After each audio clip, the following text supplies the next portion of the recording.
Vérifier, conforter notre analyse, mais ça nous fait gagner des heures de travail sur le terrain. Bien évidemment, ce projet a un coût, mais le retour sur investissement est non négligeable. Tout d'abord parce que c'est le terrain au bureau, c'est éviter de se déplacer, c'est pouvoir anticiper les aménagements en réunion publique avec les élus, les décideurs. Enfin, c'est pouvoir proposer aux services de consulter ces bases de données de vue immersive 3D à jour. C'est pour cela que nous avons envisagé une mise à jour annuelle de 15% du territoire à l'échelle métropole, ce qui correspond à 300 km de voirie roulée chaque année.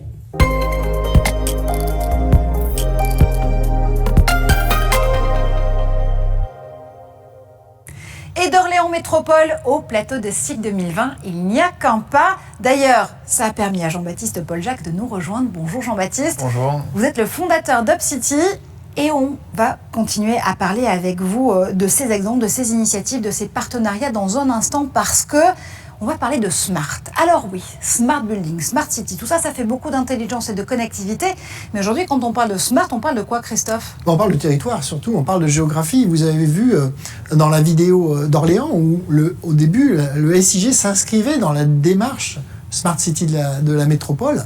Derrière les Smart City, derrière les Smart Réseaux, grid, les Smart Grid, les Smart Buildings, il y a plusieurs révolutions technologiques et il y a notamment la révolution, on va dire, des capteurs et de la géolocalisation en général. Qui amène de plus en plus d'informations aux parties prenantes du territoire, de la ville, avec de plus en plus de capacité d'analyse sur ces informations. Et donc, quelque part, nous, en tout cas, on en est tout à fait conscients, de plus en plus de SIG. Autour de nous, autour d'Esri France, il y a un écosystème de partenaires. Et parmi ces partenaires, il y a UpCity qu'on a voulu associer à cet événement pour partager avec nous leur expérience de la Smart City. Alors, UpCity, aujourd'hui, Jean-Baptiste, ça c'est quoi exactement ? Alors UpCity, c'est une société qui a été fondée en 2017, après 3 ans de R&D. Nous, notre métier, c'est de fournir des données temps réel, ultra localisées et précises pour des villes ou des retails. Et ces données, elles proviennent d'un réseau de capteurs qu'on a développé, qu'on fabrique et qu'on opère, et qui a la spécificité d'être un capteur d'analyse d'images embarqué, qu'on installe principalement en haut des mâts d'éclairage dans les villes.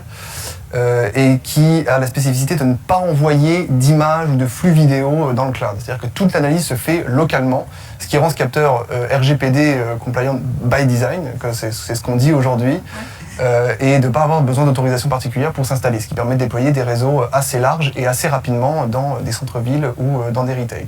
Donc ces données, elles sont de plusieurs types. On couvre différents use cases qu'on a aujourd'hui et d'autres qu'on est en train de développer. Mais on les a catégorisés dans des grandes catégories. On a UpCity Park, bon, tout ce qui est lié au stationnement. Donc c'est très large, stationnement linéaire, à la place, interdit, livraison, zone bleue, etc. Donc on couvre vraiment tous ces cas d'usage. On a une autre catégorie qui s'appelle UpCity Move, c'est tout ce qui est dynamique dans une ville. Donc c'est du comptage, du trafic segmenté avec les catégories de véhicules, le comptage piéton. On a un sujet post-Covid où on a beaucoup de demandes sur les jauges, de savoir dans un parc, par exemple, le nombre de personnes. Donc on a plusieurs capteurs qui regardent les entrées-sorties et qui donnent une information en temps réel sur le nombre de personnes, ce qui facilite aussi les événements en extérieur aujourd'hui pour avoir cette information en temps réel et intervenir si on a un problème. On a tout ce qui est asset management, tracking, c'est-à-dire que c'est de la détection d'objets. Donc le plus gros use case, c'est les encombrants. Donc la détection d'encombrants sur des trottoirs, on a des tas de planches ou de déchets qui sont là et pouvoir les enlever au plus vite, donc on les détecte. Et aussi sur la micromobilité, donc la détection de trottinettes, de vélos, de choses comme ça qui sont à des positions bien particulières et où les opérateurs ont besoin d'avoir une position bien plus précise que ce que le GPS peut fournir.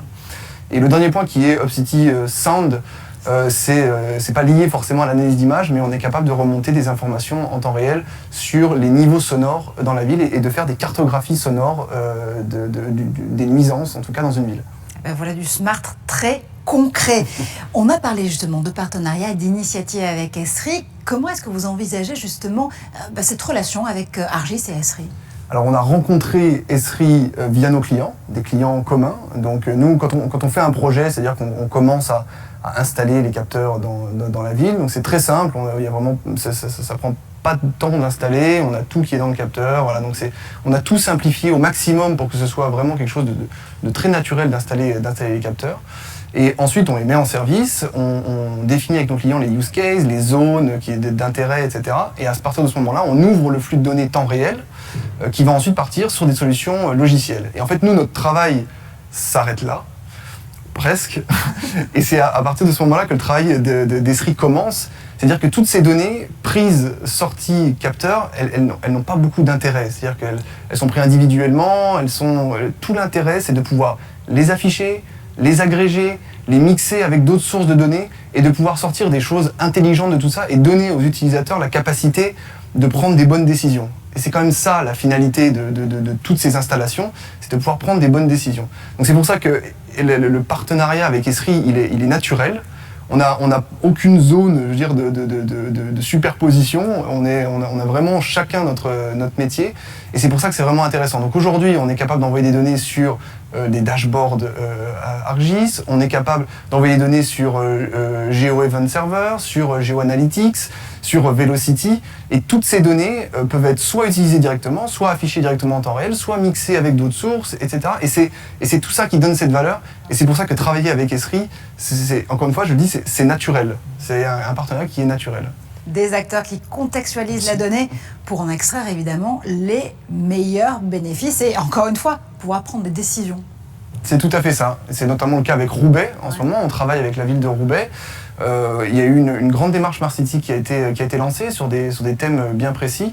Et donc le projet qu'on a avec eux aujourd'hui, c'est de partir sur 4 use cases différents qui sont le stationnement, la mobilité au sens large, c'est-à-dire piétons, trafic, etc., les encombrants et le son.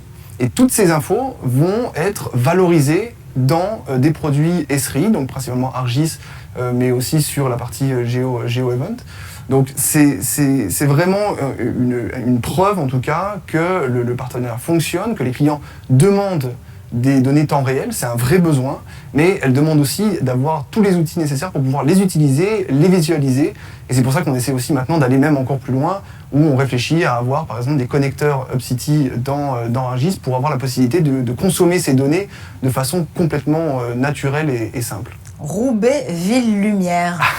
Merci infiniment Jean-Baptiste d'avoir fait un tour par le plateau de SIG 2020. Merci à vous. Merci Jean-Baptiste. On vous laisse repartir vers de nouvelles aventures parce que notre prochain thème, eh bien, il est forcément intimement lié au smart. C'est des questions d'IoT bien évidemment. Alors devant le data déluge des données créées par l'arrivée des capteurs, par exemple ceux d'UpCity aussi, il faut pouvoir intégrer les données justement. Comment est-ce qu'on va leur donner toutes leurs dimensions géographiques, la position, le mouvement, la vitesse? Tout ça. Effectivement, je pense que le discours de Jean-Baptiste est une excellente introduction à ce nouveau thème. Les flux de données de capteurs, comme les flux d'UpCity tels qu'il les a décrits, sont directement intégrables dans le SIG. Il l'a très bien décrit aussi, en temps réel, pour être visualisés dans le SIG, mais aussi pour y être analysés. Ça constitue de véritables big data géographiques. Et ces big data, c'est la matière première pour l'analyse des tendances spatio-temporelles et la prédiction sur le territoire. Alors on parlait de Roubaix tout à l'heure, on va prendre un autre exemple, c'est celui d'Angers. Celui d'Angers, c'est un exemple qu'on a monté tout à fait récemment. Alors l'histoire, c'est qu'à Angers, Angers déjà premièrement a une démarche Smart City. Et à Angers, il y a un opérateur de transport collectif qui s'appelle Irigo, qui a un réseau de bus, qui a équipé ses bus de capteurs. Et dans le cadre de la démarche Smart City, il a édité, publié une API d'accès à ces positions de bus en temps réel. Ça, c'est une démarche très smart d'ouvrir les datas, en fait, et de s'adresser aux développeurs pour développer des applications. Alors, ni une ni deux, et qu'est-ce qu'on a fait? On a pris ces API, on les a intégrés dans ArcGIS, dans ce qui a été présenté tout à l'heure, ArcGIS Dashboard par Jean-Baptiste. Ce que vous voyez à l'écran, ce sont les bus d'Angers en temps réel, légèrement accélérés pour les besoins de la démonstration, parce qu'ils ne vont pas aussi vite que ça, qui bougent sur la carte. Et dans ce tableau de bord, ce que vous voyez aussi, c'est des indicateurs. Vous voyez notamment le nombre de bus à l'heure, le nombre de bus en retard, ainsi que des indicateurs plus synthétiques comme l'écart moyen à l'horaire prévu, qui donne la situation globale. On peut parler ici de cockpit ou de outils de supervision, d'hypervision de la Smart City. Ce qui veut dire qu'on va au-delà des données en temps réel, on peut être dans l'anticipation et c'est un outil qui aujourd'hui est forcément incontournable aussi en matière d'infrastructure, de transport et d'industrie, c'est la maintenance prédictive. Tout à fait. Ces données temps réel, ces points qui bougent sur les cartes, c'est pas juste ça, c'est pas un silo de données temporelles, c'est aussi disponible pour être analysé. À partir de données de positionnement nombreuses, comme la carte qui s'affiche avec des tas de points